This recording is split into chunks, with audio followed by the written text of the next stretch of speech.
Bonjour à toutes et à tous et bienvenue pour cette nouvelle vidéo ensemble sur le secourisme. Aujourd'hui, on va aborder ensemble un thème très important, le malaise. On va apprendre qu'est-ce que c'est que le malaise, on va apprendre à reconnaître certains signes de malaise grave et on va apprendre ce qu'on doit faire face à quelqu'un qui fait un malaise.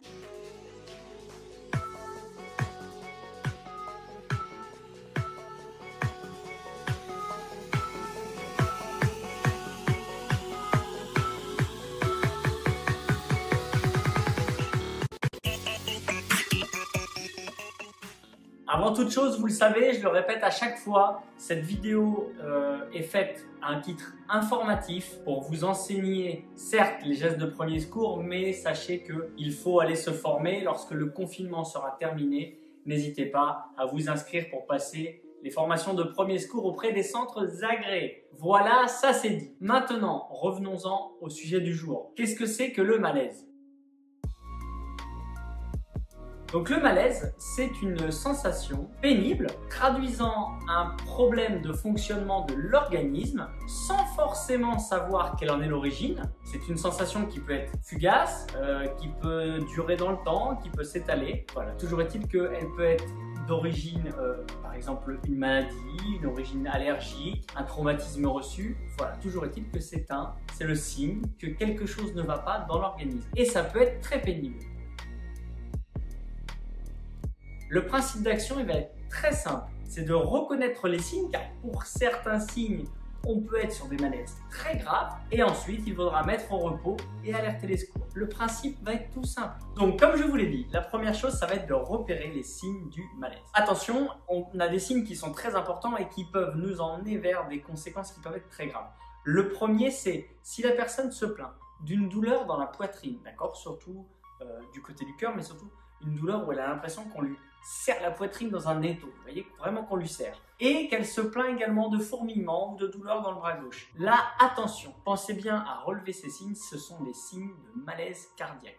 Ça peut être un malaise cardiaque et là, on va avoir une prise en charge qui devrait être rapide. Les deuxièmes signes auxquels il faudra faire très attention, ce sont les signes qui peuvent nous emmener vers un accident vasculaire cérébral, un AVC. Je suis sûr qu'il y en a beaucoup qui ont déjà entendu parler d'AVC. L'AVC, ça frappe beaucoup de monde et il n'y a pas d'âge. Pour l'AVC, il faudra faire attention à plusieurs choses. La première, une paralysie faciale, voilà, une difficulté à parler, une faiblesse de la paralysie d'un bras par exemple. Je vous l'ai dit, il y a des déformations faciales, donc les anomalies de la parole. On peut avoir également une perte de la vision. On peut avoir également un mal de tête sévère et inhabituel. Et on peut également avoir une perte d'équilibre, une difficulté à marcher, mais vraiment inhabituelle. Ces signes-là, méfiance, on les retient surtout et on pensera bien à les donner au 15 lorsqu'on va passer notre appel. Il y a aussi d'autres types de malaise. Alors la personne va pouvoir se plaindre de douleurs abdominales, de sueur, d'une difficulté à parler, d'une difficulté à respirer. Et après, tous les autres signes,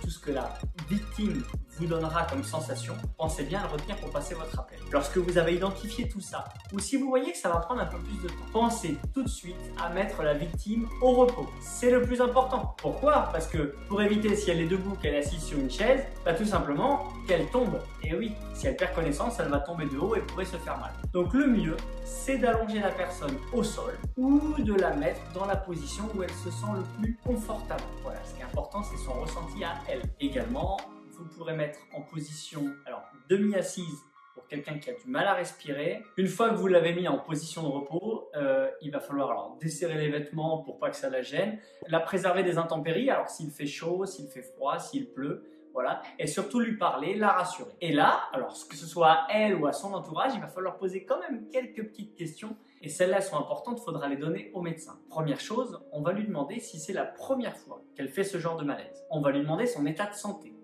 Est-ce qu'elle prend des médicaments? Est-ce qu'elle est malade? Troisième chose, on va lui demander depuis combien de temps dure ce malaise? Depuis combien de temps elle a ces sensations? Et on lui demandera son âge. Donc souvenez-vous bien, on lui demande si c'est la première fois qu'elle fait ce malaise ou si c'est pas la première fois, depuis combien de temps elle fait ce malaise. Donc pensez bien, on demande est-ce que c'est la première fois qu'elle a fait ce malaise? Est-ce qu'elle prend des médicaments? Est-ce qu'elle a déjà une maladie? Est-ce qu'elle a subi une hospitalisation ou autre chose? Quel est son âge? Et depuis combien de temps elle fait ce malaise? Voilà. Une fois que vous avez tout ça, vous appelez le 15. Vous appelez le 15, passez ce qu'on rappelez votre bilan, votre appel, votre alerte que vous avez appris avec moi précédemment. Et ensuite, vous retournez auprès de la victime pour la rassurer. Le SAMU ou les pompiers vous expliqueront ce que vous devez faire, s'ils envoient les secours ou pas, s'il faut qu'elle soit vue à l'hôpital ou pas. Mais dans tous les cas, ne vous inquiétez pas, vous aurez une réponse. Et voilà. Et n'oubliez pas, sauver une vie, c'est parfois si simple.